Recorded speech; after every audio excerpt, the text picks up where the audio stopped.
Hello students. तो आज का हमारा टॉपिक है electric field due to a uniform charge ring on its axis at a point on its axis. तो ये टॉपिक हम शुरू कर रहे हैं। तो look at the blackboard पे मैंने एक रिंग बनाया है और ये रिंग यूनिफॉर्मली चार्ज है। इस पर चार्ज Q है। लेट्स से Q, इसके ऊपर चार्ज Q है पूरे रिंग के ऊपर।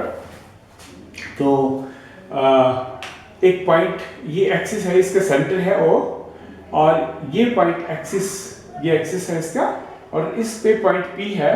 यहाँ पे हमें इलेक्ट्रिक फील्ड की वैल्यू निकालनी है। तो इसको निकालने के लिए हमको ये आप नोट्स बनाएंगे और मुझे चेक भी कराएंगे। आप व्हाट्सएप ग्रुप में भेजेंगे आप। ये आप अभी थोड़ा काम ढंग से करो। तो ये electric field intensity at a point on the axis of uniform charge ring, ठीक है। तो कंसीडर अ सर्कुलर लूप, एक सर्कुलर लूप को कंसीडर करना है हमने। सेंटर इसका O है और रेडियस A, रेडियस इसका यहाँ से ये A है। कैरी चार्ज, ये चार्ज लगता है, कितना चार्ज है, plus Q। P is a point on its axis, ठीक है। तो ये चीजें हमने यहाँ पे लिखी है। कंसीडर चार्ज एलिमेंट AB, कोई भी एक AB एलिमेंट यहाँ पे कंसीडर कर लो जिसकी लेंथ DL है, length DL and centre C। इसका सेंटर C ले लेते हैं क्योंकि सारे हम डिस्टेंस C से निकालेंगे, इसके सेंटर से निकालेंगे डिस्टेंस इसका। चार्ज ऑन AB, अब इस पे चार्ज कैसे निकालेंगे आप? तो सबसे पहले, क्योंकि चार्ज, पूरा चार्ज Q है और इसकी लेंथ कितनी है, इसका सर्कमफेरेंस 2πa। तो चार्ज पर यूनिट सर्कमफेरेंस पर यूनिट लेंथ बन गया, इनटू लेंथ, जितनी इसकी लेंथ है वो लेंथ से मल्टीप्लाई कर दिया। तो ये चार्ज पर यूनिट लेंथ इनटू लेंथ, तो चार्ज आ गया इस पे AB एलिमेंट पे चार्ज आ गया। dq is equal to Q upon 2πa dl। Now electric field intensity due to AB, ये जो AB है, ये छोटा एलिमेंट AB है, एट P पे कितना इंटेंसिटी है इसका, ये निकालना है हमने। तो ये कैसे आएगा, ये आपको लिखना है DE 1/4πε0 चार्ज अपॉन, यहां से ये चार्ज जो है, इसके ऊपर जो चार्ज होगा और यहां से यहां तक का डिस्टेंस आपको लेना पड़ेगा। ये होगा आपके पास, देखिए डिस्टेंस कैसे निकालेंगे, पाइथागोरस थ्योरम लगाएंगे। A इसका ये रेडियस है और ये एक्सिस इसको परपेंडिकुलर होता है। तो यहां से यहां तक की दूरी हमने R ली है, OP is equal to R लिया है हमने, और OC रेडियस हो गया। तो ये हो गया A² plus R² square root. तो ये हमने यहाँ पे लिखा है डिस्टेंस R² प्लस A², ठीक है। तो क्या लिखा है हमने, CP² लिखा है, और CP² को आगे 1/4πε0, देखिए dq जो लिखा था चार्ज, उसकी वैल्यू है Q dl by 2πa, और CP² की वैल्यू हमने लिखी है R² प्लस A², और ये स्क्वायर रूट है, स्क्वायर से कैंसिल हो जाएगा।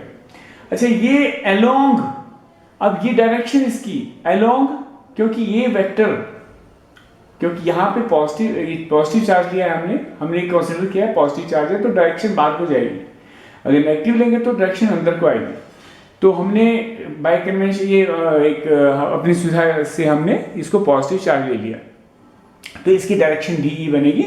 तो DE को, अब नेक्स्ट जो हमारा काम है, DE को दो कंपोनेंट में रिजॉल्व करना है ताकि हम रिजल्टेंट को ढंग से निकाल पाए। तो resolve DE into two component. तो ये, तो इसका ये एंगल अगर थीटा है, then this angle will also theta, opposite, vertical opposite angle. ये एंगल आपका OPB हमने थीटा मान सकते हैं, तो ये एंगल भी थीटा होगा। तो ये बन जाएगा DE cos थीटा, ये साथ वाला कंपोनेंट, और परपेंडिकुलर कंपोनेंट बना DE sin थीटा। तो इसको लिखा है हमने, DE can be resolved into two components, DE cos theta along axis, और DE sin theta perpendicular to axis, इसको मैं दोबारा लिख देता हूं डी ई कॉस थीटा, मैं ये साफ कर देता हूं और इसको मैं दोबारा लिख देता हूं क्योंकि नीचे विजिबल नहीं होता कई बार। D E cos theta along axis d E sine theta perpendicular to axis. तो ये इस तरह से हमने इसको रिजॉल्व किया दो कंपोनेंट्स में, ठीक है। इसके बाद हमने क्या करना है, हमने ये लेना है कि फार अ पेयर डायमेट्रिकली अपोजिट, ये यहां पे डायमीटर अगर हम खींच दें, diametrically means diametrically diameter opposite एक पॉइंट और बनेगा, ऐसा ही a डैश b डैश ले सकते हैं, उससे अगर इलेक्ट्रिक फील्ड निकालेंगे वो वेक्टर यहां हो जाएगा। उसके भी दो कंपोनेंट करेंगे तो एक कंपोनेंट ऊपर जाएगा और एक कंपोनेंट आगे जाएगा। तो मैं आपको दिखा सकता हूं, ये कंपोनेंट अगर हम करें तो इसका एक मान लीजिए डी डैश है ये, तो एक डी ई साइन थीटा और डी ई कॉस थीटा आगे जाएगा, d E dash cos theta आगे जाएगा। तो इस तरह से दो कंपोनेंट, तो d E sine theta and d sine theta ये cancel out, they will cancel out. तो इसी तरह से कोई भी पॉइंट आप लेंगे उसके डायमेट्रिकली अपोजिट एक पॉइंट मिलेगा जो उसके साइन थीटा इफेक्ट को कैंसिल कर रहा है और डी ई कॉस थीटा जो आपका नेट रिजल्टेंट आ जाएगा। तो हमने ये लिखा है for a pair diametrically opposite elements of the loop D E sine theta will cancel. तो इसको हम लिख सकते हैं summation D E sine theta 0, summation totals D E sine theta 0 and D E cos theta will end up, D E cos theta जमा हो जाएंगे सारे। Total electric field at point P हम निकालेंगे, तो ये E is equal to summation D E cos theta, summation D E cos theta. तो इस तरह से हमारे पास क्या आ गया, मैं यहां इसको दोबारा लिखता हूं, E is equal to summation को इंटीग्रेशन भी लिख देते हैं D E cos theta, D E cos theta और सर्कुलर लूप। तो सबसे पहले डीई की वैल्यू आपको पता है, ये देखिए ये निकली हुई है, डीई की वैल्यू हमने निकाली है, डीई की वैल्यू यहाँ पे dE is equal to this one. तो हमने क्या करना है, ये डीई की वैल्यू यहाँ पे रखनी है, तो this is 1/4 pi epsilon nought q dl divided by 2 pi a r square plus a square, ये मैंने वैल्यू लिख दी, r square plus a square. लो ठीक है, तो ये वैल्यू हमने लिख दी है r square plus a square. तो यहां पे एक और cos थीटा बीच में है, इस cos थीटा की वैल्यू हमने निकालनी है। cos theta this is equal to, देखिए एक ट्रायंगल है हमारे पास ओ पी सी, इससे हम cos थीटा निकालेंगे। तो बेस बना O P and hypotenuse C C P, तो OP by CP, OP by CP it is equal to OP is R and CP is CP is R square plus A square square root। तो इस तरह से ये value हमारी बन जाएगी,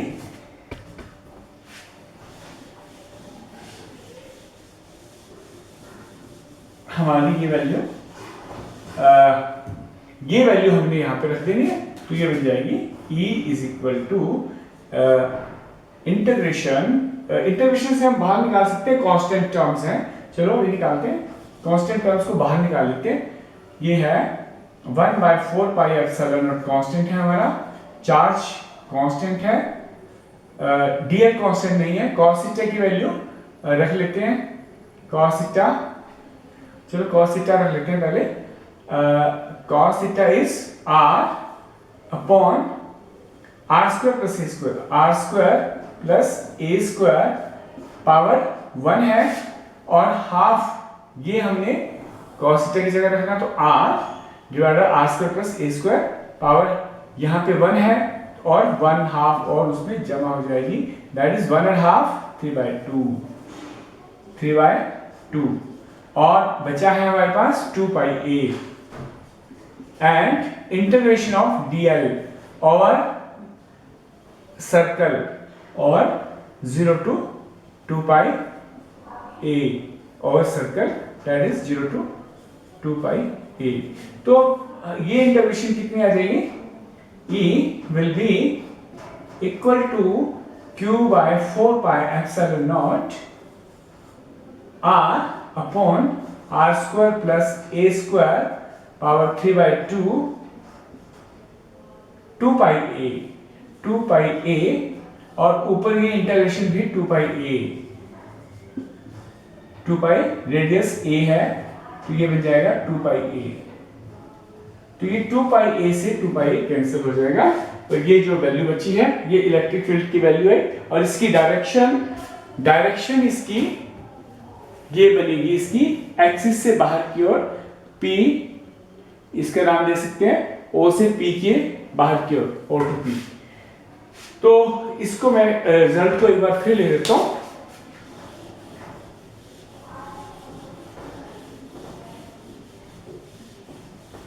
E is equal to 1 by 4 pi epsilon naught, ठीक है, 1 by 4 pi epsilon naught q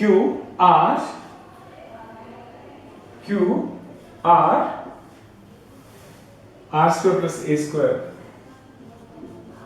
square power 3/2, तो ये बन जाएगा, ठीक है, इलेक्ट्रिक फील्ड। और direction is along O to P, OP means R vector ये है, R यूनिट वेक्टर हम ये ले सकते हैं, तो R यूनिट वेक्टर लिख सकते हैं। तो अगर ये पॉइंट एक स्पेशल केस इसमें हम पढ़ सकते हैं, स्पेशल